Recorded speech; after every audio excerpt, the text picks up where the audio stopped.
7 o'clock. We'll call the meeting to order. Clerk Slater, please call the roll. Trustee Ritzy. Here.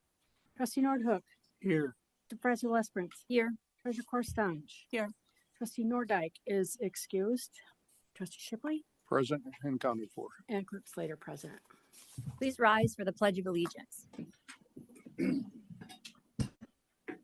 I pledge allegiance to the flag of the United States of America and to the republic for which it stands, one nation, under God, indivisible, with liberty and justice for all.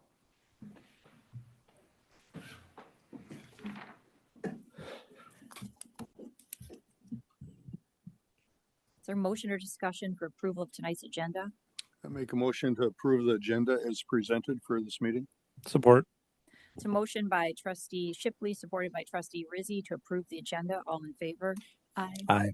Opposed? Motion carried. Article 4, approval of the minutes, the 5/13/2026 board minutes specifically. Motion or discussion? Move to approve the minutes. Support. It's a motion by Trustee Rizzi, supported by Trustee Shipley. All in favor? Aye. Opposed? Motion carried. Having no presentations this evening, now is the time for public comments on anything that's on tonight's agenda. Please state your name and address for record keeping and limit your time to 3 minutes.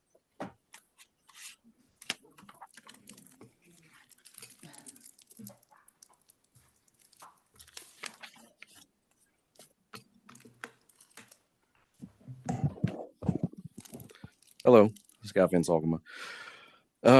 I'm here to speak in support of the fire department's ambulance proposal included in this packet. I served on the department's citizen input committee, and based on those discussions, this is a step the township should take, not as a money-making venture, but to provide better service to its citizens. My support is also personal. My father, who recently passed away, was in failing health, and at times needed late-night pickups after falls. Because Kentwood Fire does not run Med 3 calls, my parents had to rely on a private ambulance, which meant delays and a $300 bill after the fact. This proposal makes sense to me because the fire department already responds to all medical calls, especially even Med 3s, and is dealing with overlapping calls that make resources unavailable. The packet says overlapping calls account for 22% of the fire runs, and that staffing is under pressure as the township continues to grow. It also shows the department's average response time is about 4 minutes, which is fast, but the issue is what happens when the current system is stretched too thin. Cascade Fire Department already runs Med 3 responses, and anyone in the medical field knows a Med 3 can turn into a Med 1 in a matter of minutes.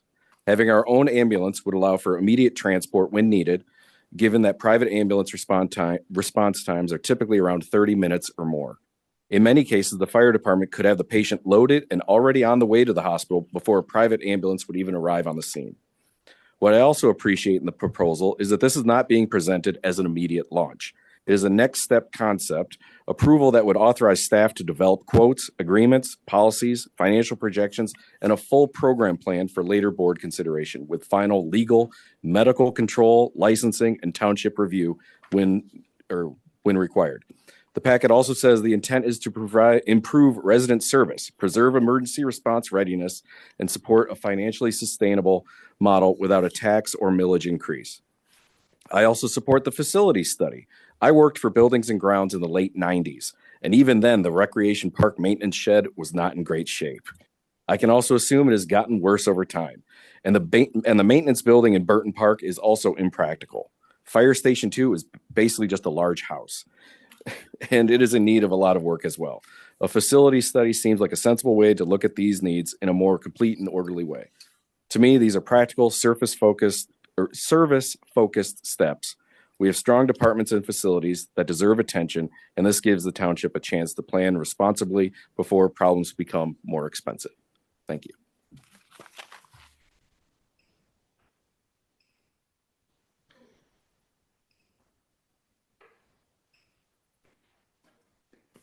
Hello. Josh Jordan, Timbers. First of all, I apologize for not wearing my hat. It confused Jade, so I apologize for that. I'd like to personally thank Jade. He made my little notes here I made irrelevant because he answered all my questions I had. He walked me through the process, and so I really appreciate that. It was about the needs assessment. There were some questions I had about the RFQ that I gave Jade that he's going to look into and answer for me. So once again, I appreciate him doing that for me before the meeting. He didn't have to. Just to note, though, in that proposal, it talks about an identity crisis, that it's not about zoning, no matter what Scott says. Next thing on the agenda, data centers. Yep, let's keep that moratorium going. And finally, on the fire, give chief what he wants. Thanks. Thank you.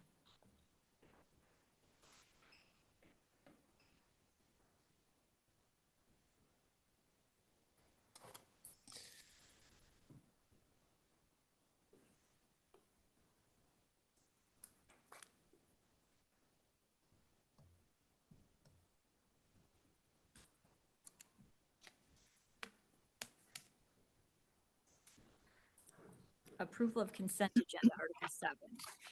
Motion or discussion? Move to approve. Support. It's a motion by trustee Shipley, supported by trustee Rizzi, supported by trustee Shipley to approve the consent agenda. All in favor? Aye. Opposed? Motion carried. Article 8, financial actions, specifically invoices scheduled to be paid tomorrow. Is there a motion or discussion? I make a motion to approve the request for invoices to be paid. Support. It's a motion by trustee Shipley, supported by trustee Rizzi to approve tonight's financial actions. All in favor? Aye. Opposed? Motion carried.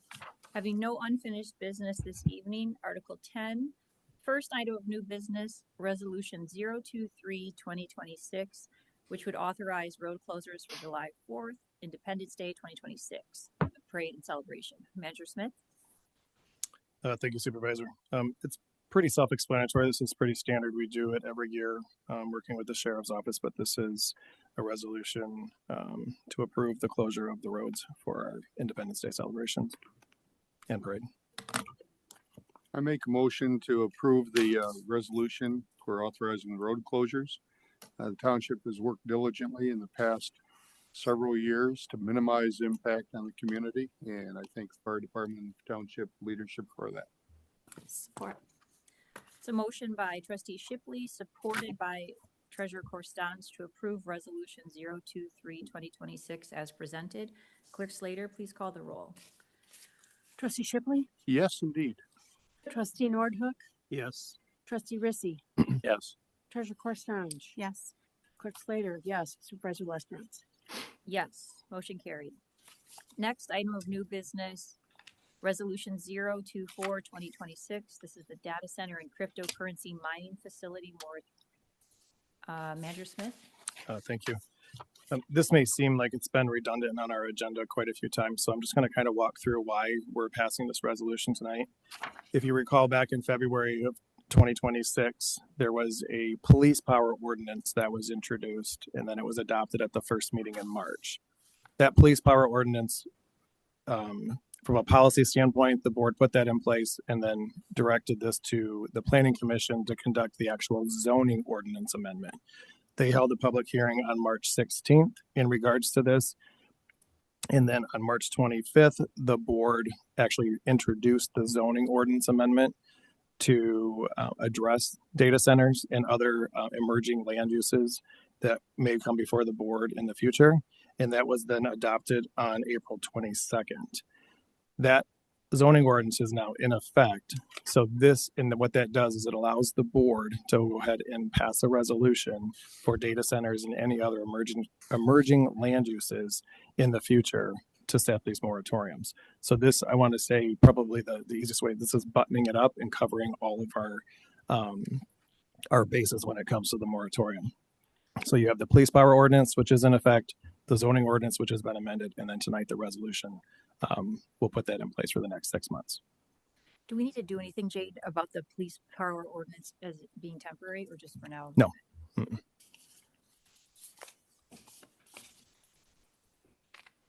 So how does this committee, advisory committee for the data centers, how is that getting factored into all this? It doesn't change the status of the subcommittee at all. Okay, We continue to move forward. we're really close at Yep. presenting, so good stuff. This is just the temporary moratorium, or temporary. So yeah, it doesn't change the process of which how we address data centers permanently moving forward. Thank you. And if there were, just to kind of expand on it, if there were another emerging land use that comes up, in a couple of years, the zoning ordinance amendment that was put in place and passed, we don't have to go through that process. It actually allows the board the right to go ahead and pass a resolution moving forward unless the zoning ordinance were to be amended at some point. So the lack of the township to regulate new and emerging land uses such as that would be one kind of shortcoming of the old zoning that had to be changed. Correct. The future action will be what you're doing tonight, which is passing the resolution. Further questions or discussions? I make a motion to approve a resolution imposing a 6-month temporary moratorium on data centers and cryptocurrency mining facilities. Support. It's a motion by Treasurer Corstange, supported by Trustee Shipley, approving resolution 026 as presented. Clerk Slater, please call the roll. Treasurer Corstange, Yes. trustee Rissy, Yes. trustee Nordhook, Yes. trustee Shipley, Yes. clerk Slater, yes, Supervisor Westerman. Yes, motion carried. Next item of new business, request for board action regarding the appointment of a bond financial officer. This is for the DDA bond, which would in part or large part cover the Tuffy and Verberg's expansion of Tussle Park. Manager Smith, anything you want to say before we have our financial director, Ms. Nencherini, go over this? I'll just let her do it because I'm pretty sure it's going to cover what I would say. Thank you, Jade. Good evening, Madam Supervisor, Board. Before you is a request for board action to appoint a municipal financial advisor. This advisor, not just one person, it's a whole company. This advisor will look out for the township's best interest during the bond finance process. They are a fiduciary for us. So that is a legal arrangement. Nobody works for free. So there is money changing hands. That being said, their legal basis is our fiduciary and to look out for our best interests. Following the purchasing policy, I contacted 2 municipal financial advisors, MFA corporate companies. One was the company that helped guide us through the bonding for Fire Station 1 in 2022. I was not here at that time. I hear they did an awesome job. And I have worked with both principals in the company called MFCI, going back, one of them 30 years. We developed our gray hair together. The other company is also very well known, PFM. They are very interested in our business and in fact helped me out in developing a timeline, nice looking chart about 6 or 8 months ago. You'll see they have 2 bids because after their first bid was submitted, they did learn about the MFCI, our fire station municipal financial consultant. And so PFM came in with a best and final and second bid. That second bid was much closer to MFCI dollar-wise. It did have a couple strings attached. One is they were looking for us to sign a longer-term agreement with them that they would continue being our financial advisor if any future bond business came up. I'm not saying that it was in perpetuity, but it could have been for a period of 2 to 5 years. So with that, and because MFCI did submit a lower bid, we had good good relations with them. That's what we're recommending, to go with MFCI. Their fee will be covered out of the bond proceeds, which is typical.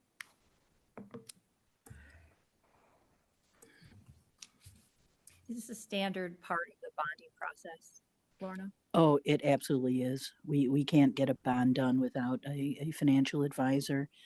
And I should say, um, this action was part of the packet for the DDA for their meeting, was it last week or a couple days ago?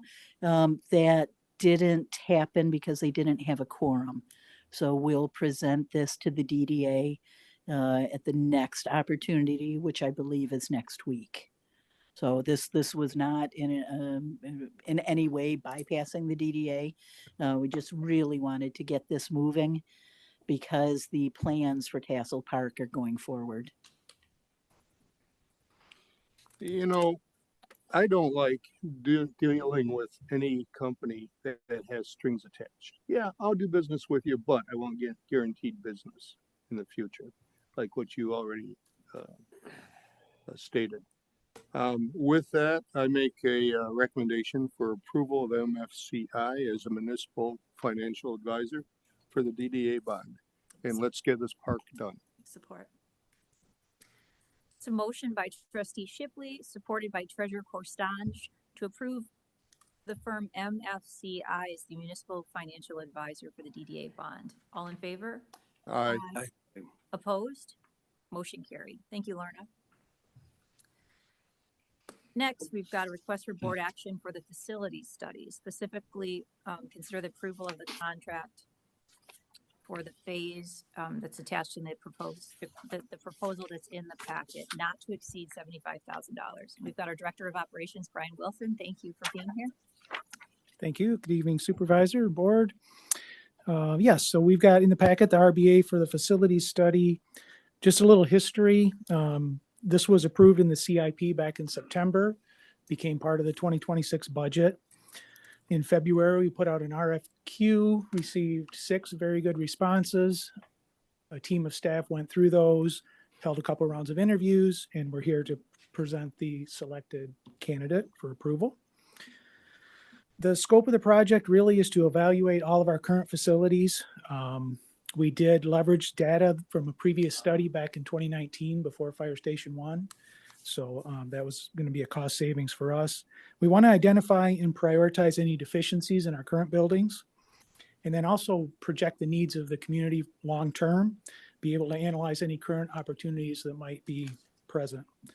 So we're going to have them evaluate all of the facilities, the facilities buildings, Fire Station 2, a potential 3, admin buildings, and then the Wisner Center location here.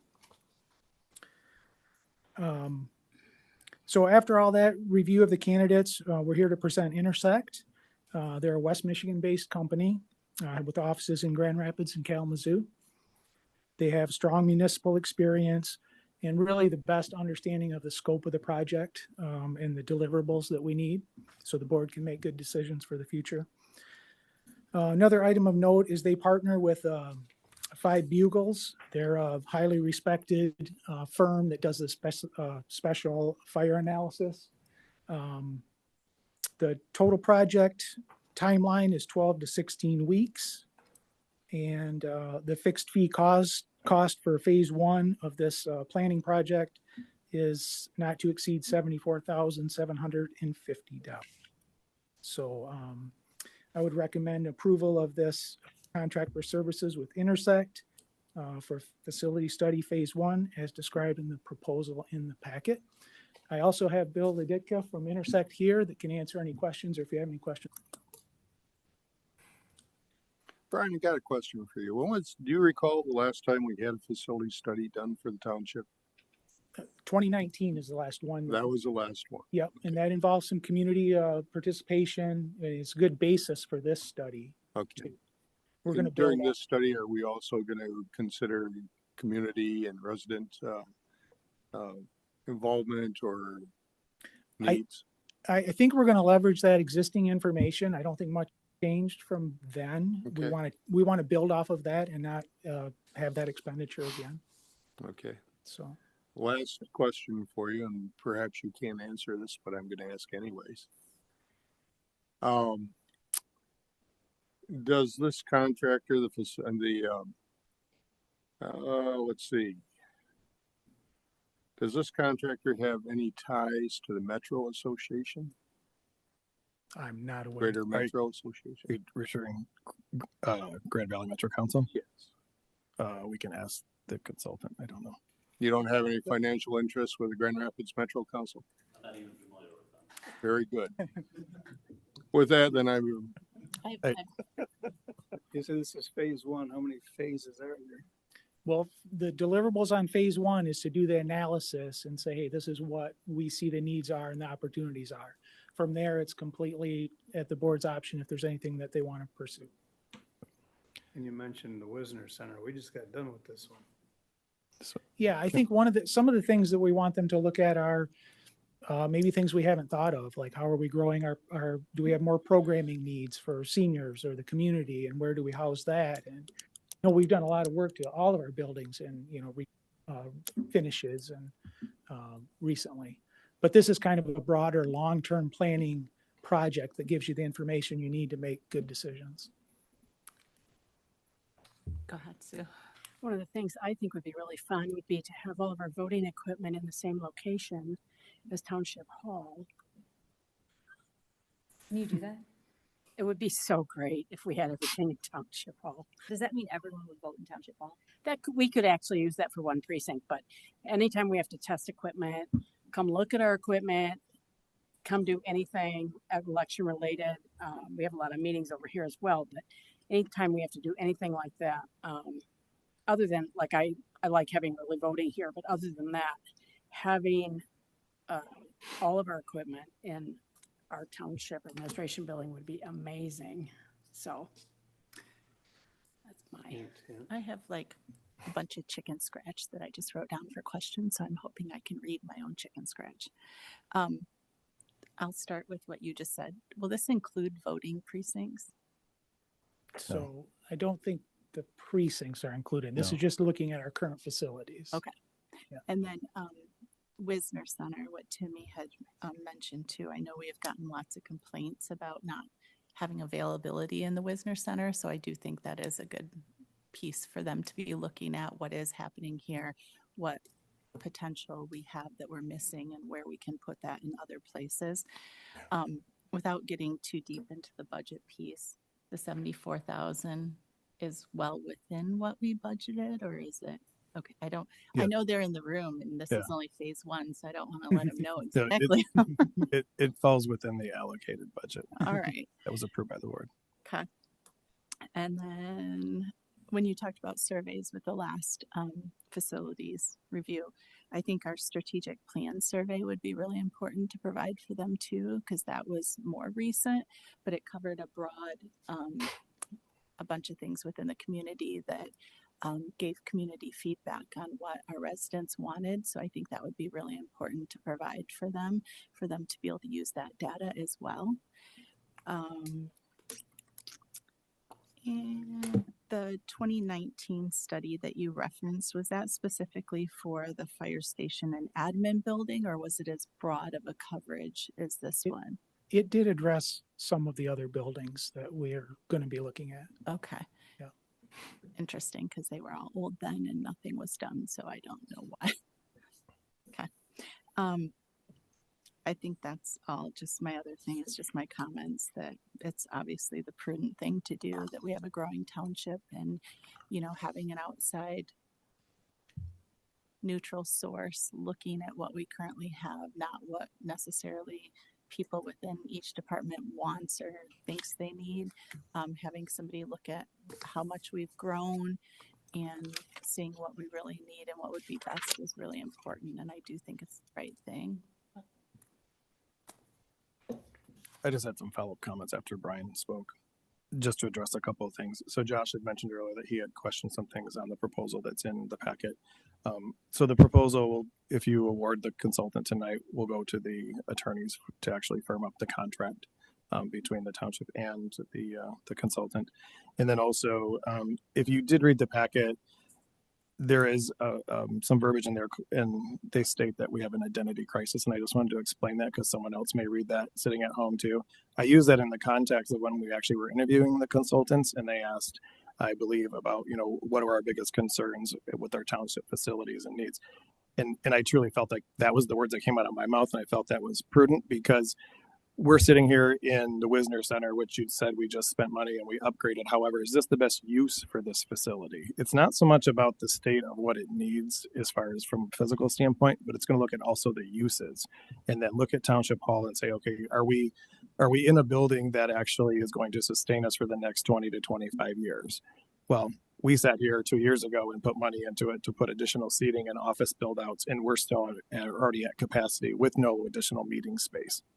So this study is going to be bigger than the one that was done in 2019. That's going to dig deeper into not only the needs of the current facilities, but if we need a new facility, where is that going to go?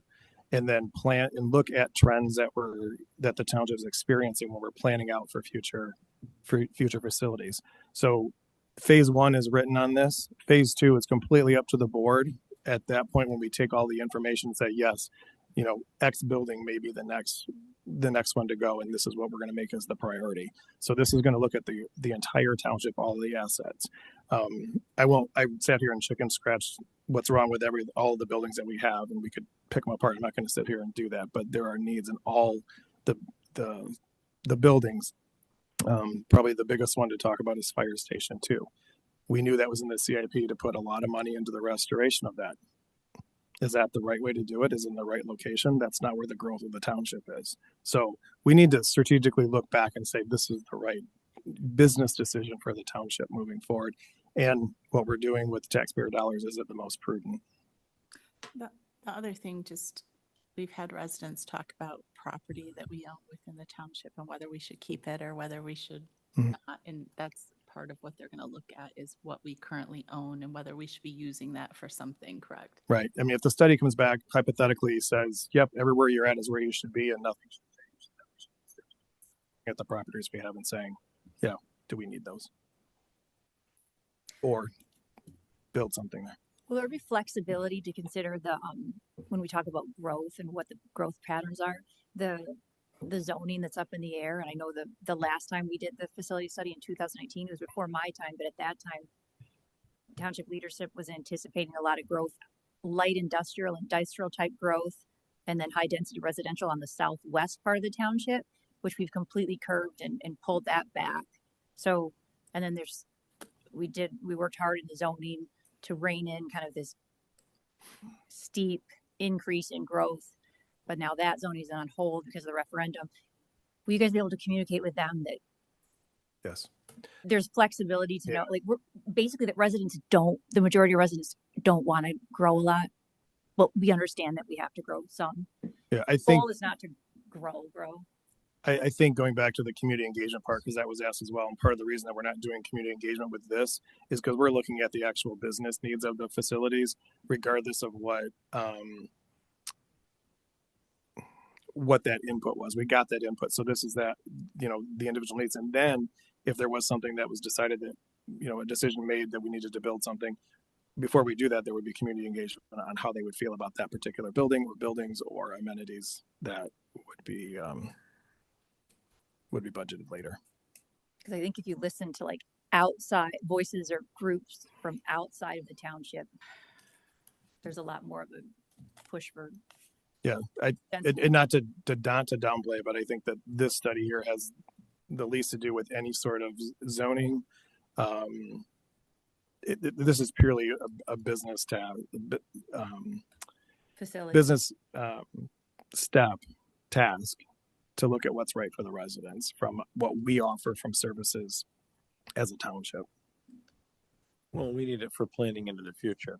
Mm-hmm. I mean, the need for Fire Station 1 was known years ago. Right. And as a township, we started saving money for that. We knew to identify what the next needs are and prioritize. We appreciate you taking the time and finding a good fit for the study. One last question. Ryan, you're the man that's standing up there in the hot seat. Are you good with this? I like it. Okay, you like it? I You like would you would stake your reputation on it? I would. Okay. We've with got a that, good consultant. I make a recommendation that we approve a contract for services with Intersect not to exceed $25,000 for phase one, 75,000. The or seven- $75,000. Second. Bargain. That's a motion by trustee Shipley, supported by clerk Slater, to include the RVA for the facility study as presented. All in favor? Aye. Opposed? Motion carried. Last item of new business, the resolution 025-2026. This would be the authorization of the fire department to formalize quotes, agreements, draft policies, financial projections, and a complete BLS non-emergency ambulance transport program plan for the board consideration. Chief, thank you for coming. And I know you guys have worked a lot on this, so this will be interesting. Thank you, Madam Supervisor. Thank you, members of the board. I just wanted to introduce the BLS committee. They did all the heavy lifting on this, so I want to give them all the credit for this. We got firefighter and paramedic Matt Millmeister, Deputy Chief Stevenson, and firefighter Charlie True. Firefighter Charlie True is one of our newer full-timers, and he ran the most calls last year, so I thought it was appropriate that he could come up and give you his perspective on this proposal as somebody that's in it and runs these calls all day. So with that, I'll introduce Charlie and let him take a few minutes of your time. Thank you. Thanks, Chief. Good evening, board members, residents, duty crew, and family. Tonight, I'm here to talk about the issue that the fire department currently faces, and the issue of that is the unsustainable model that we're currently running and how we best believe we can resolve that issue in the coming years. And that is going to be BLS transport in Cascade Township. However, first, I want to start with some terminology. I get talking, and I know there's terms I know that maybe not everyone's familiar with. So tonight, I'm going to say Med 1, Med 2, and Med 3 a lot. Med 1s are potentially life-threatening calls. Med 2s are non-life-threatening injuries. And Med 3s are pretty much everything else, stub toes, general sickness, calls such as that. Levels of care. Right now, Cascade Township, we run what's called BLS, or basic life support. So those are we're all EMTs, or emergency medical technicians. And then there's ALS. If you hear me say ALS, I'm more than likely talking about the ambulance company or the private ambulance company. And they are advanced life support. They run paramedics with EMTs. And then a very important thing to understand or know tonight is patient abandonment. Patient abandonment is once I make contact with a patient, I cannot leave that patient unless two things happen. I hand that patient off to somebody of a higher licensure than mine, the same licensure as mine, or they sign what's called an AMA, or against medical advice, essentially relieving us of our duty, stating that they understand the risks and are going to take themselves to the hospital. Charlie, is that a legal requirement or just best practices for the township? The AMA is the legal requirement. Yep. If we leave our patient without handing them off properly, we could lose our license. So I talked about issue at hand. That's an unsustainable model. And the unsustainable model that we currently face are overlapping calls. 22% of the time, we are what we call double medicaled. So we get one medical call, and then as that crew is out on a call, we get another medical call. And that happens 22% of the time. And with 5% every year of Cascade's growth, with that growth will come more calls, and that will be unsustainable with our current staffing model. So right now, we average about 4 minutes to get from the time that the call goes out to the time that we show up at your front door. We average about 4 minutes, and we respond to all medical calls. We have six firefighters on each shift and a minimum of 5. That means one person can take the day off, 2 before we have to fill overtime. We have a paid on call model. Those are individuals who work a normal full-time job during the week and then respond as they can after hours or on weekends when they're around. And then we also have our admin team that's around during normal business. They can jump calls if needed. Whoopsie. So right now when we're on a full shift, which is where we like to be, we have 2 people on our medic 1, 2 people on our our engine 1, and 2 firefighters on our engine 2. When we're at minimum staffing, we have our medic 1 that goes out on our first medical, our engine 2 goes on our second medical, And then if we get a third call, regardless of what it is, we request mutual aid. That does not necessarily mean we will get mutual aid, but we can request it. Mutual aid is when we call other fire departments in the area, Kentwood, Ada, Lowell, to come take a call for us. So introducing our apparatus a little bit. This is our Medic 1. It runs pretty much every single call. This thing is out constantly. It responds to all calls. It is the most used apparatus on the department, and it helps reduce the engine apparatus wear and tear. Instead of taking an engine out on a call every single time, this pickup truck goes. It is fully equipped with medical and some fire tooling and equipment. This is engine 1 that responds to all of our fires and all of our vehicle accidents. It is also our secondary medical apparatus when we are fully staffed. Engine 2 is out of our station 2. That's our secondary medical apparatus when we are minimum staffing, and that can get pulled over to District 1 quite often. Not even an hour ago it happened where Engine 2 was in District 1 handling a second medical for overlapping calls. So we're going to set the scene a little bit on kind of how it goes almost on a daily basis in Cascade Township. If we get if it's a sunny 75 on a Tuesday at 4 p.m., we get a medical at Cascade Trails, which is up on Cascade and Spalding. Thank you. Cascade and Spalding. We'll get one crew that goes up there. More than likely, we're going to get another call, and that's going to probably be at Sunrise, which is another assisted living, and that is over by Tahoe. Everyone's well familiar with Sunrise. And so now we have 2 crews out, and now we don't have a third for that structure fire that just dropped over off of Ashwood and Buttrick. So now we have no one left after our first 2 apparatus are out, and we got to remember that patient abandonment is we cannot leave those patients until we're relieved by an ambulance before we can respond to that structure fire. So we're calling mutual aid. That will be an extended response. Even if they were immediately next door to a building that was on fire, they could not leave that patient to go fight that fire. And that is the current model we run. We get double medical or overlapping calls about 22% of the time, but happens on a daily basis. Touch briefly on the growth. We average 5% a year that Cascade grows. So with the extended growth, no additional personnel on shift, this issue will become larger and larger and more frequent. Med 3 calls, we run Med 3s. Our residents seem to enjoy that service. We enjoy running that service, and that's from 700 to 1,000 calls a year. And that doesn't account for any of those Med 1s or Med 2s. They get downgraded to a Med 3. So when we show up, if it doesn't turn out to be a seriously life-threatening call, we may downgrade that ambulance to a Med 2 or a Med 3. And then we are currently waiting even longer. Calls for service. That's a fancy graph I threw in there. Just 5% year over year. So now, BLS transport and why we believe that BLS transport is the solution for this overlapping call issue. What BLS transport is, it's going to be a higher level of care, continuity of care, which is important. It's basically from the time we make contact with that patient, they're going to be our patient till we get all the way down to down to the hospital. We show up, we give them a ride down to the hospital, we hand them off to the ED or emergency department staff, and then we continue on back home. It does require an ambulance versus that pickup truck we looked at earlier.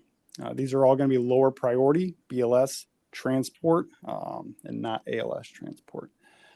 BLS non-transport, which is what we currently run, there is no ambulance required.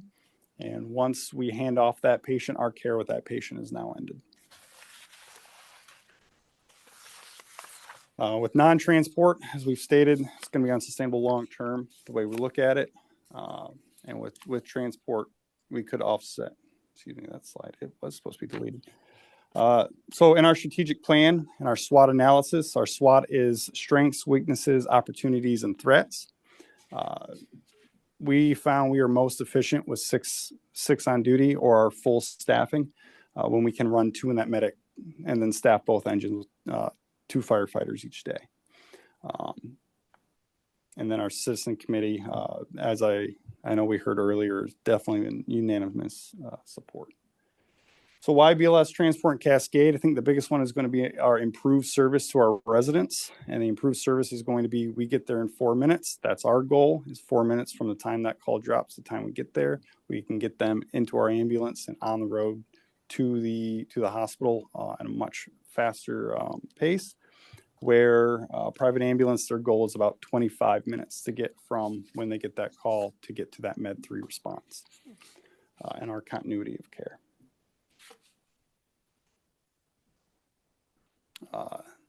Our industry changes all the time. 2 things firefighters hate is change and staying the way we are.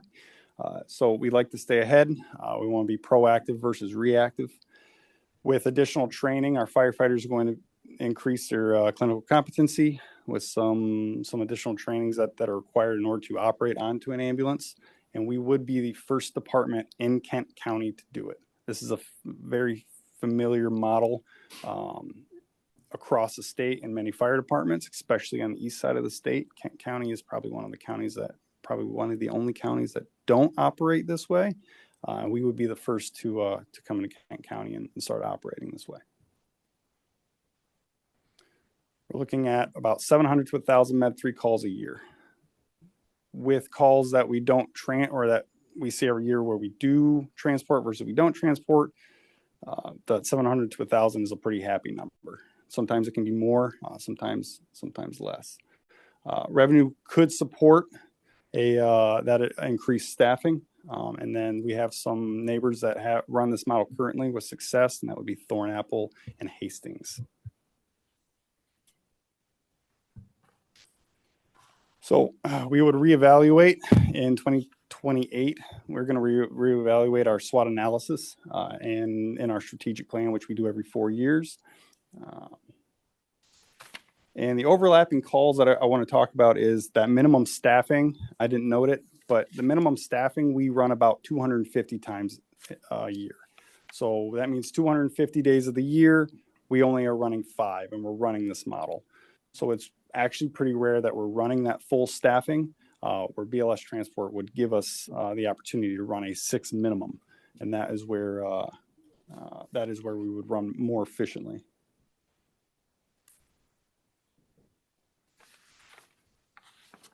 You're going to have to, excuse me, I'm going to have to hand it off to Lorna. Yeah. Excuse me.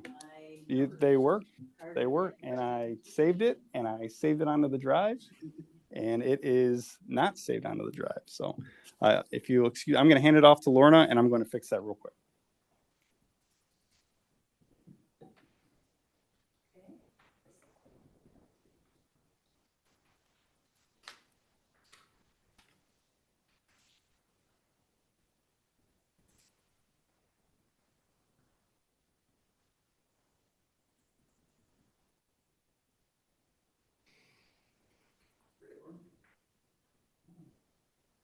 There it is. That was quick, Charlie. Didn't even have to break down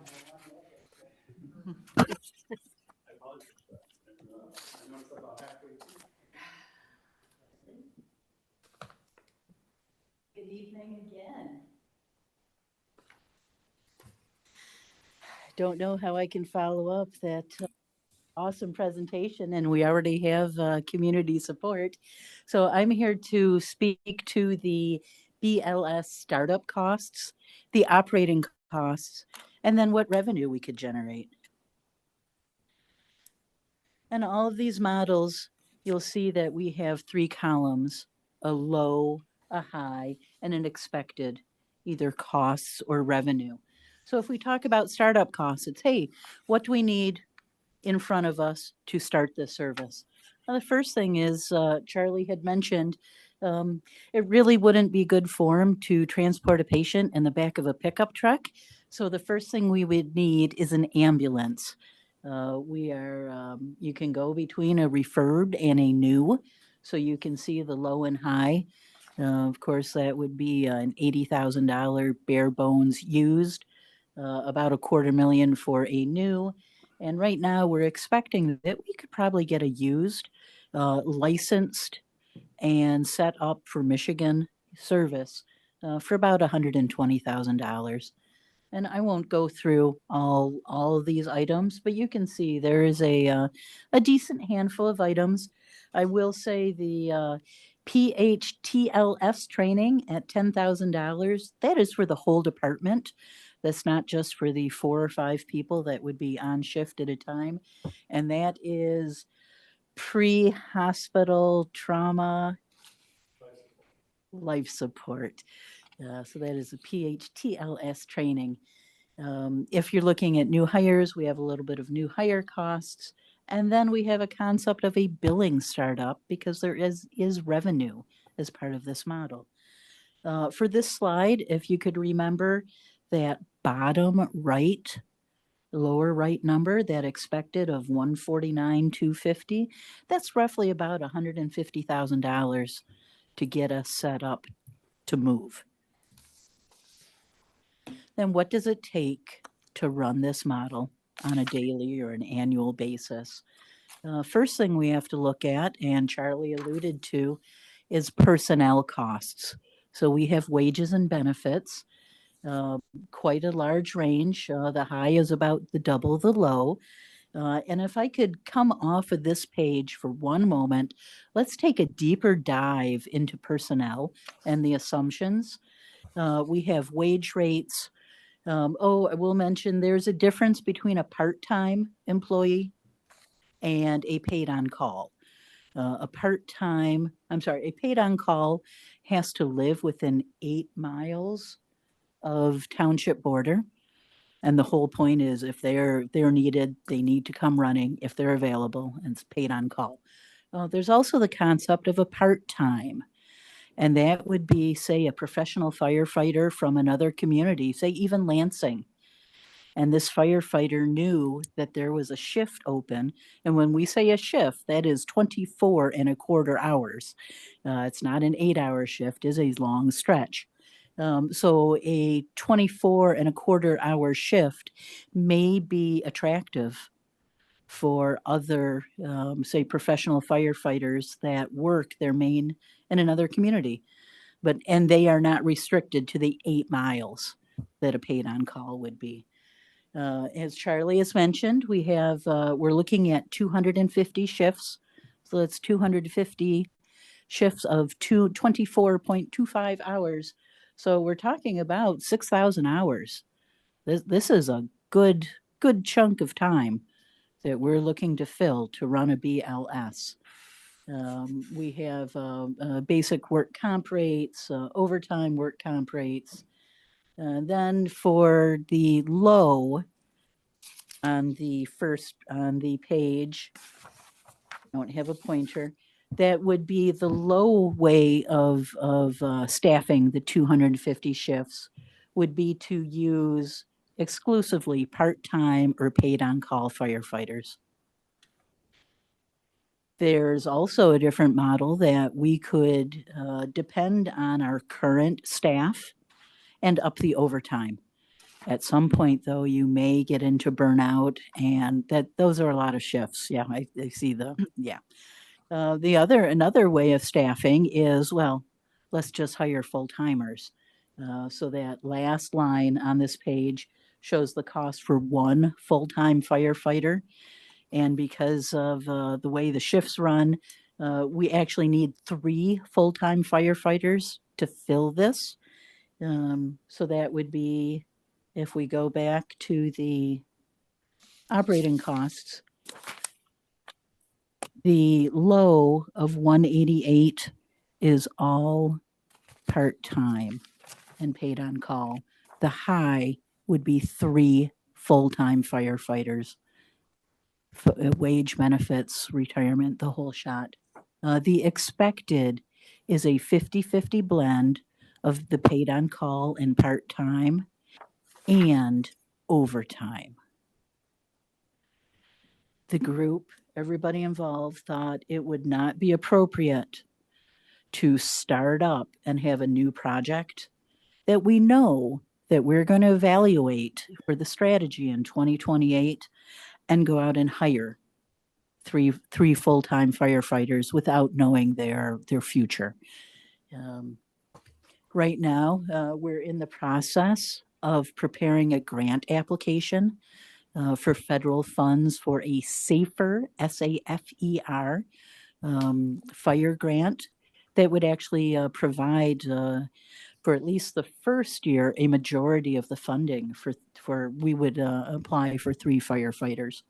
But now grant money is never guaranteed, and it's never guaranteed even when we would find out. We do know the deadline for the application. Not quite sure if they've announced the time frame, but it could be 18 months out. So I say right now, sorry, focused on personnel, but that's a lot of what we do and a lot of the expense of this project. Then we look into vehicle costs. You have the basic. What does it take to run a vehicle? Ongoing training. We have dispatch costs, and that is a rabbit hole I'm not quite sure I want to get into this evening. I will say, though, that Kent County dispatches fire. They are a little reluctant, and they don't dispatch medical, so that we would have to look at a third party. We'll just leave it there at the moment. Then we're looking at billing. We need to raise revenue, and we are looking at outsourcing the billing process. Because again, if you were to do it in-house, you'd talk about, well, now what staff is going to do that? So we'd look at increasing the admin cost. And if we wanted to get out of this in 2 years, now we have more staff. And there are pros. There are folks that do this for a living. We should let the pros do their job. And then last, yes, in the startup costs, we are looking for a chunk of to purchase an ambulance, but accounting wise, in reality, that ambulance is going to last for 4 or 5 years. So accounting wise, we expense it, we amortize that. So we're looking at anywhere between $16,000 and $50,000 of an annual cost to amortize the vehicle. That will be more like $24,000.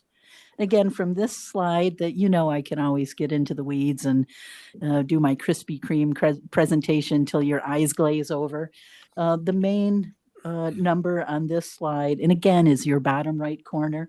We're looking at about $365,000 as an expected operating cost. Then the fun slide. Let's talk about revenue.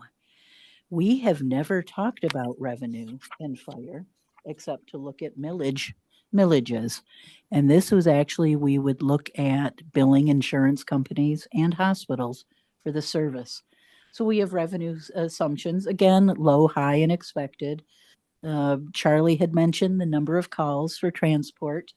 And now transport. Did you mention the difference between a transport and a transfer? Great. Okay, no, I can try. A transport is when, as Charlie was saying, a fire shows up, stabilizes the person, tends to their needs, and then transports them to a healthcare facility, probably a hospital. That act of transport is what creates a billing opportunity. There's another kind of process that's called a transfer. And that transfer would be when somebody is in a healthcare facility, a hospital, and they need to be driven home or driven to their place of residence. Of course, we would only handle transfers for residents within Cascade. We're not looking to displace any private transport company or transfer company. But through the work group, I hear that there is quite the need that hospitals have a long list daily of transfers that they're waiting for ambulance companies to come and move people around. Okay. So if we look at all these numbers, and we did talk to 3 or 4 billing companies, If we go down now to the right side of the chart, we'll see what all the left-hand assumptions get us. And that again is the low, high, and expected. Transports, we're expected about the 255 or $250,000 range. The transfers is really what I see as making this program work. Transfers, we would never take on a transfer unless we knew there were dollars behind it. And so that is guaranteed revenue. It could be that the staff shows up in the morning, they look at the list at the hospital, they sign up and say, okay, we'll be there at 10 o'clock to take care of this person for this transport. And so the transports are scheduled during the day. And if other business and other calls take them away, they can call the hospital and say, I'm sorry, we can't make it. Okay, so there's no that once we commit, we have to stay there or actually do it. So there's no handoff worry. We can drop a transfer or decline a transfer and go to another higher priority call. Okay. So between these two, the revenue, you have again at the, you can say far right or bottom right, even though it's not very bottom, we're looking at about a $535,000 expected revenue. And if we flip back to the last two pages, we've got 150,000 of startup costs. We've got 365 of operating costs. That comes up to about $515,000. And this was not rigged. We're looking at an expected about $535,000 worth of revenue. So this program on paper, with what we know, looks like it will cover all its costs. It won't be a burden on the taxpayers and residents of Cascade. We're not looking at any millages, any more dollars from, say, from the residents or the township. And it gets us the increased staffing and provides better service. With that, I will hand it back to Charlie, unless there are questions. Is there a catch? I have a caveat to that. No. Sorry, I don't No, mean to be the do. downer. Do. All of these are based upon assumptions and the work that we have done to date. This is just the start of where we're at. And I think Charlie was going to get to this, but if everybody's in favor of the program tonight and passes a resolution, from here we'll go out to the streets for formal bids. We will not know the true numbers or liability or exposure of the township until we get that back. And the revenue is forever going to be changing because that is the unknown because of collection rates and the transfers. So I just want to be really clear on that what you're seeing tonight is estimated but it's been vetted. We clearly have a lot of staff here that's looked at this, done a lot of homework. Charlie's done a great job. Lauren has done a great job, but I just want to make sure that everybody's on the same page, that nothing in this is written in stone until we actually have contracts and proposals out in the streets. And is this resolution what you need to get to firm up those numbers and get that information? Yes.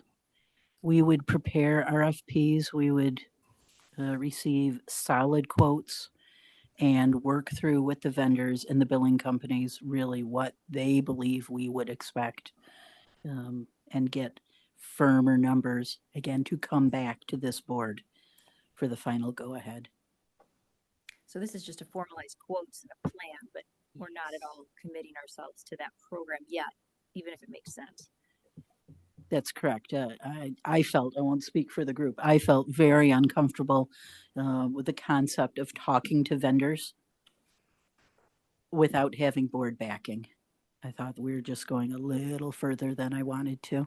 And it wouldn't be fair to ask a vendor to give us a hard, solid quote when we weren't giving the hard, solid indication back. So, with that, I can go back to Charlie.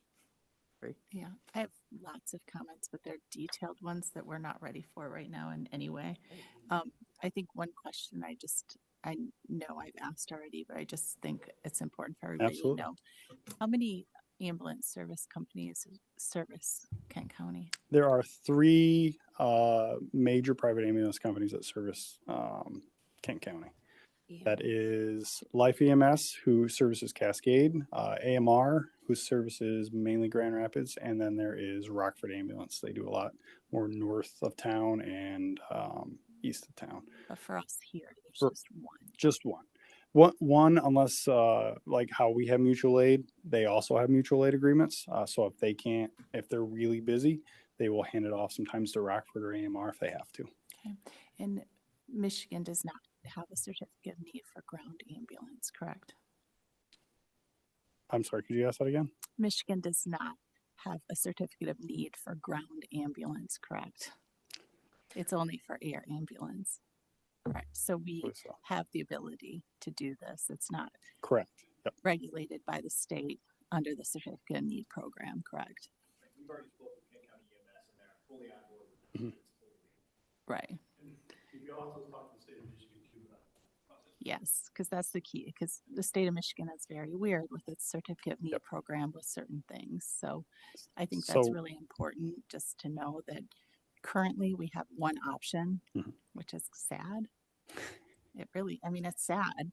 And the state does not have certificate of need requirements, and we have the ability to do our own. I think that is huge for our residents and provides a great service. It's. And in respect to Life Ambulance, we work with them every day. We enjoy working with them, and they're a great ambulance company. You know, that we can provide a better service to our residents doing this, to also support that staffing that we'd really like, that we know we run more efficiently with. Yeah, I had something else I wanted to say. I can't remember what it was, but yeah. So we have talked to the state. To them, it's for us. It's a big deal because nobody out here has really done this before. There's a couple in Berry County, as I noted earlier. However, for the state, just about every single fire department on the east side of the state does this. So they're very familiar with it. We've talked to chems. We also have their backing. They'd love to see us go through with it. So right now, and that comes to my slide here, and why we're here is basically we need your support in order to go out to vendors and say, hey, we have our township board support. We have a plan. This is our plan. How could you help us proceed with this plan? So that's why we're here today. We need to get those RFPs, as Lauren was talking about. We need to go out and get official quotes, create policies, but we don't want to do that without your guys' support. A number of years ago, excuse me, our township had decided to go and take a building department and help out our neighbors, and that worked out really well to benefit the residents of our community. This program and service, providing greater service to our residents is kind of an out of the box approach, obviously in Kent County, and for us who are on the public safety committee, we learned about this a while ago, and I know for myself, it certainly seems like a good way to go. I'm in full support of it. I do have one question though. I'm curious if you're giving Scott and Josh rides in the fire truck, or how did you get such raving comments? I leaned over to Chief after he came up and said that. I think that's it right there. We don't need to present. Must be. So it's nice to hear the support. I know that a lot of firefighters on the department go on calls and hear from residents constantly about this, and ask us when we're moving forward with it, and we just go, well, just wait. On Monday, it was very obvious. I mean, standing there, there was an incident that happened on Monday, and someone needed transport, and I was standing there. I knew this was coming up on the agenda, and I thought to myself, gosh, if we had the ambulance, the time that person to get that person into the care would have been shorter. I was there. clearly provides residents a better service. And if the cost is, the way it's projected, it's a no-brainer. I have a question. Do the fire engines currently have some medical equipment, right? Yes. Yep. So they can only do basic. So we can, what we do right now is both of our engines are staffed medically the same way that our pickup truck or our Medic 1 is staffed. They're all, not staffed, equipped medically. They're all medically licensed with the state. So they all basically have the ability to do the same function on a medical scene. But we were just waiting there for an ambulance to arrive. Even with our pickup truck or our Medic 1, it's doing the same thing. It's showing up and just waiting for an ambulance to show up. It can do as much medically as either of our engines can do. So if you have an ambulance and there's still EMS, who gets there first? How does that work? So if it was a District 1 call, are you referring to our ambulance with our engines? If you got an ambulance, Yep. and then there's still the private service out there, how does it work? Who goes where? So we would be dispatched as normal, how we're currently dispatched. Med 3s, I believe, and I say I believe because we haven't created the policies yet on it, but I believe it would be Med 3s, only our department would be dispatched. And if it turned out it was a higher priority, we would then have to request that ambulance. Okay. There are protocols or CHEMS protocols with the county regarding what's called ALS intercept, without getting too much in the weeds. But basically we could call a doctor and say, this is what we have. They could say, go ahead and transport. And then under their jurisdiction, we would transport and request basically an ALS intercept where they would meet us, jump in our truck, and then continue down to the hospital. Okay. So there are protocols that cover those type situations in case they have a long. Something to be worked out. Correct. Something to be worked out. Thank you. I want to go back to your point because you're talking about waiting for an ambulance to show up. The longest I've waited on scene is 1 hour and 5 minutes waiting for an ambulance. In respect to the ambulance companies, I understand how Med 3s are, but we do that constantly, where we will show up and we will wait around for 40 plus minutes sometimes, waiting with a patient who's lying on the floor, just waiting for an ambulance. So it's very much a better service to be able to get them up off the floor and on their way to the hospital within that 40 minutes. And in that 40 minutes, you can't leave and take another fire. Correct. Emergency. Yep. If the house is burning down next door, we cannot leave that patient until an ambulance arrives. Just to clarify, you won't be able to go next door when you're driving downtown to Butterworth either, but. Correct. That's very true. Yep. 3 fully staffed vehicles, I'm going to call them. Absolutely. Instead of just 2 most of the time, mm-hmm. We'll be able to at least have another group that can go there. Yep. We will run into our issue where we have all the crews tied up a lot less. And we'll have 2 engines staffed every day instead of just 1 and a medic. Because that's the big key. That's the big key. Because the sitting there waiting, that group is still going to be transporting there and back. You still have to take that into account, but you're going to have a whole nother group ready to go. Absolutely. Yep. In your research, when you were looking at other communities, did you hear of any that had tried the program and then opted not to do it? Yes, there was one. Without getting too much into names, there was one department that went out and bought an ambulance without doing any research or work into it. There was I believe, a union dispute, and that ambulance is now being sold. That is the only one that we can come up with that it did not work. Is that in Kent County? It is in Kent. No, it's not in Kent County. It's Ottawa or North. Excuse me. All you had to say was union dispute. We're not unionized, right? Correct. I get it. So he alluded to this earlier too. This is new for Kent County, and it's going to be new for this community, but this is not a new model. Coming from the east side, this is the standard.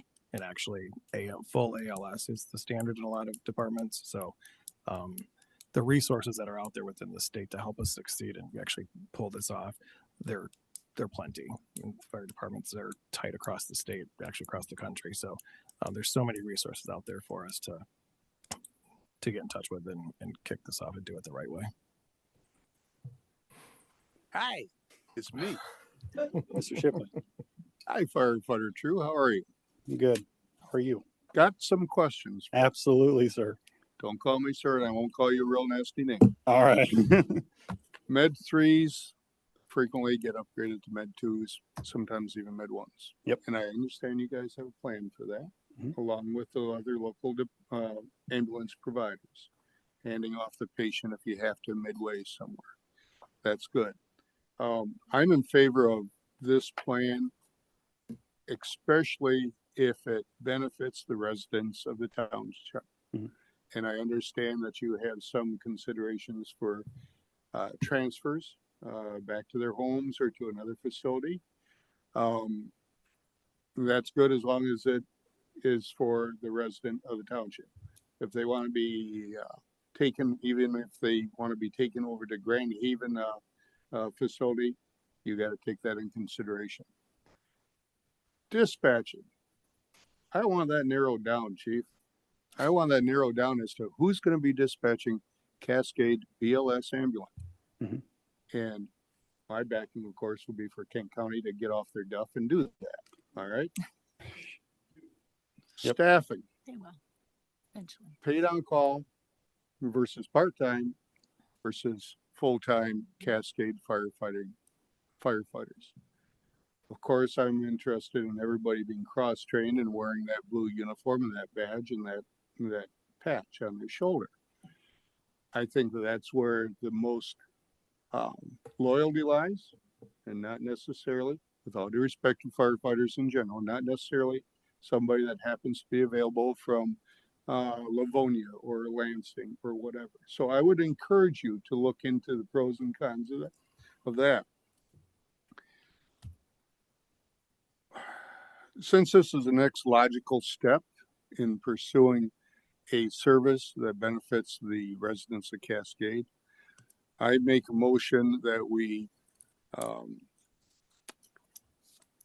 approve resolution 025-2026 Fire Department Basic Life Support Non-Emergency Ambulance Transport Concept.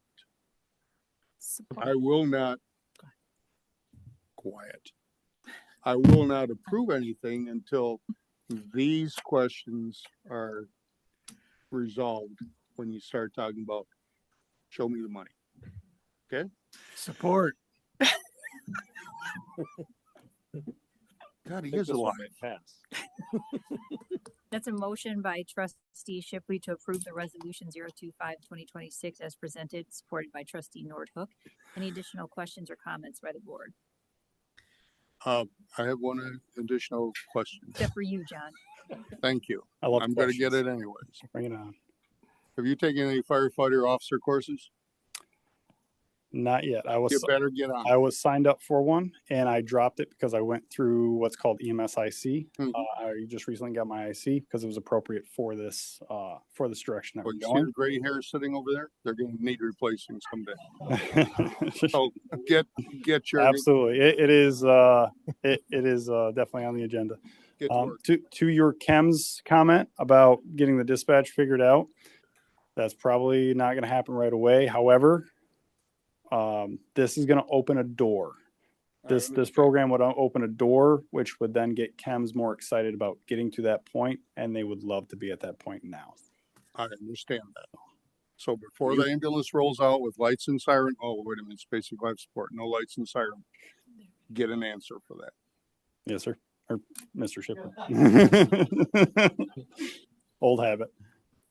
I just want to say thank you for the thorough research and analysis that made our job up here a lot easier. Yeah. Charlie, you did a really nice job. Thank you. Thank you all for your time. Good team effort. Oh, wait, we have to vote. Yeah, roll call. Clerk Slater, Table. please call the roll. Trustee Rissy, Yes. Treasurer Corstange, Yes. Trustee Shipley, Yes. Trustee Norton. Yes. Clerk Slater. Yes. Supervisor Westbrook. Yes, motion carried. Thank you, everyone. Next, public comments, anything, whether it's on tonight's agenda or not. Again, 3-minute limit, and state your name and address for record keeping, please.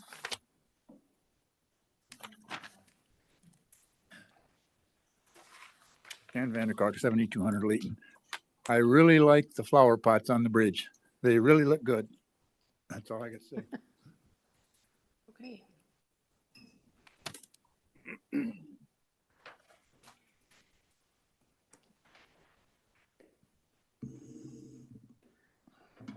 I would like to be on that subcommittee for the data center. I'm not sure if there were any meetings. I didn't see any that were on the public calendar at all. So if there were meetings, I'd like to know what the result of it was, or it could be published somewhere. But if not, I'd like to attend those meetings or be on that subcommittee if possible. This is a contentious issue, as you guys recently saw with Lowell Township. I mean, people screaming in a township meeting. So I just would like to remind that we should probably get this right, as well as the fact that I was recently reading just today that there's a lawsuit that's been filed in Dowagiac that was filed yesterday due to some residents complaining about the noise. They couldn't stand in their backyard for more than 10 minutes without headaches. So basically, when it comes to this data center thing, I want to make sure that we do our due diligence so that this doesn't turn into what the zoning ordinance became. Because I just think that's going to be more time wasted. We should get it right. Measure twice, cut once. As far as the zoning goes, thank you for the newsletter. That was very informative. I don't think citizens should have to dive through PAC filings to figure out what's going on in their own community when it comes to these kind of things. But one of the things that I will ask again is I would really love to see each member of the board come out and, for the record, publicly say why they were for or against the zoning ordinance, and I would like details. I think that's only fair to give the citizens of this township the information straight from the proverbial horse's mouth. My question is, after that, what if it passes? What will those in opposition do? I'm just curious if there's any actions you'll take, or there's any recourse, or if there'll be further meetings to refine and fine tune the points that you didn't like. And if it fails, then I would ask all of you, what is the plan? Is the plan to stick with the patchwork of ordinance that we have, or will it be to revisit the issue, have more hearings, and to come up with a ordinance that everyone can agree on? And yeah, there's one more thing, but I forgot when I was saying that. Oh, I would like to thank each and every one of you. It's difficult to sit in that seat and take the good and take the bad, but everyone on this board has been helpful. Even when I disagree with certain people, like with Timmy, we've had long talks after the meeting. He's gave me his personal time. Scott's done the same. Jade did the same thing before the meeting to answer my questions. And so that is greatly, greatly appreciated. And if nobody tells you that, you know, whether I'm for something you're for and I'm against it, like I tell people, when I was in the service, I will defend with my life your right to say something that I am 100% opposed to. And that's what I would do for you, because that's what our country's founded on. So keep doing the good work. We're going to agree. We're going to disagree, but don't let anybody stop you from what you're doing. Thank you.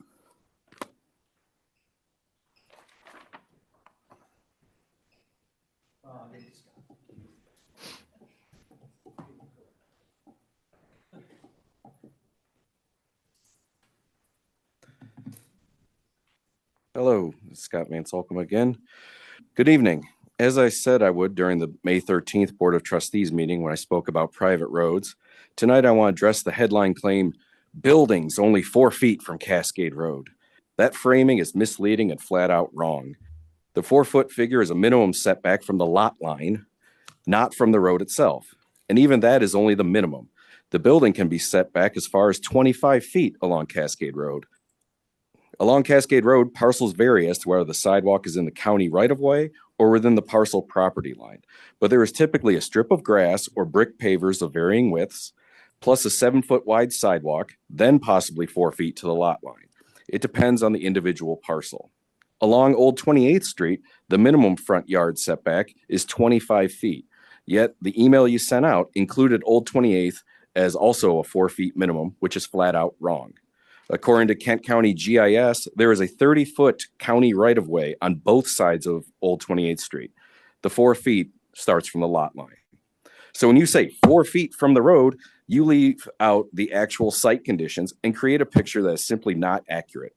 That is not transparency. That is scare tactics, and I expected better from trustees Rissy, Nordike, and Nordhoek. That is not why I voted for you three. Let's be clear about who is pushing this. The Greater Regional Alliance of Realtors and local developers are trying to stop the implementation of a new zoning ordinance that has been years in the making. This has been an extremely open and transparent process.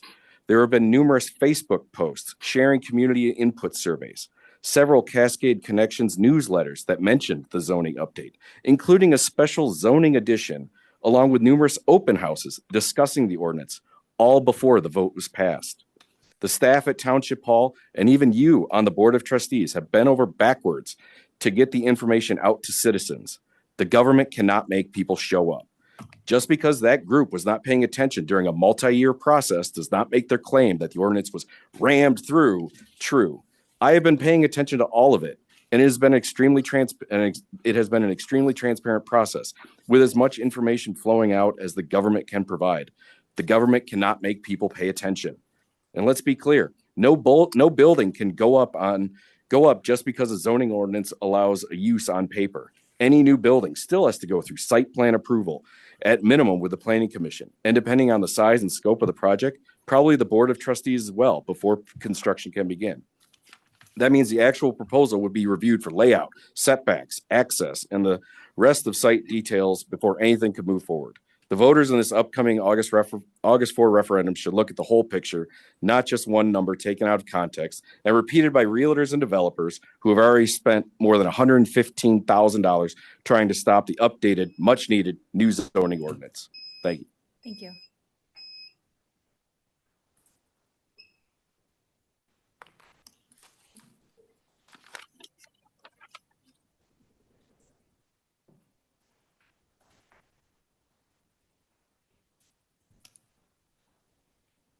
Manager comments? Thank you, Supervisor. Just a quick note of appreciation for the board tonight for supporting all of the initiatives that were on the board agenda. And thanks to the staff in regards to the bond financial advisor, the BLS, and also the facility needs. There's been a lot of work that's gone into getting us to this point to bring it to you even for approval and consideration. There's still more work to be done. They're very complex things that are going to take a lot more staff time. So I just wanted to show my appreciation to all of you on the board and then staff that's here tonight as well. In addition to some others that are not here that have contributed to each of those. So it's a team effort. That's all I have to say. My turn again? Trustee Shipley. Oh, thank you. Thanks for coming out. It's nice to see some familiar faces. Bring your neighbors next time. The more faces, the better. The more opinions, the better. And especially Josh, Scott, and Ken. Thanks for your comments. Appreciate those. I'm sure you like the flowers, and that's been one of my concerns too. It kind of makes the DDA area friendly to come into. Oh, by the way, in case you hadn't noticed, the bridge was dedicated to the veterans. So there's a plaque on each end, on both sides. And thanks, Jay, for making sure that happens. Trustee Rizzi. Thank you, everybody, for coming tonight. And I'd also like to give a shout out to everybody that participated in the Memorial Day events here at the township, in the parking lot here. It was good service. Madam Supervisor, you did a nice job with your comments. And let's see, I also I had one other thing. Now I lost it. I guess I'll let the next person go. You know, Doug? I'm all set. Thanks for coming. Clerk Slater? No comments. Treasurer Corsange? Just quick comment. I visited Wycliffe Park today, and I just wanted to do a little shout out to Deanne and staff. It really is a small gem of a park. Not many people go there. Very quiet, very shaded. It was just a nice experience. So just shout out to Deanne and staff. It's a lot of things to maintain within the township. That's a very small park. Not many people visit it, but it was really nice. I just wanted to thank you guys, staff that's here, but also staff that's not here tonight. for being so thorough in your preparation behind the scenes. And also, you know, the board sets the broader policy goals, but everything you guys are presenting, is why we hire you guys. And Jade starts with you as a manager, but ultimately to implement there are actual steps that further our policies. So they're always pro-resident focused. I just really appreciate it. I think you guys are all doing a great job. And humbly doing a great job. It's nice. That's it. And then the subcommittee was already technically passed at a previous board meeting, so you can't join that, Josh, but we'll keep looking for openings for other things. And there will be public deliberation at whenever a decision is made at the board meetings. Is there a motion? Motion to adjourn. Support. It's a motion by Clerk Slater, supported by Treasurer Corsange to adjourn. All in favor? Aye. Opposed? Hey. We are adjourned.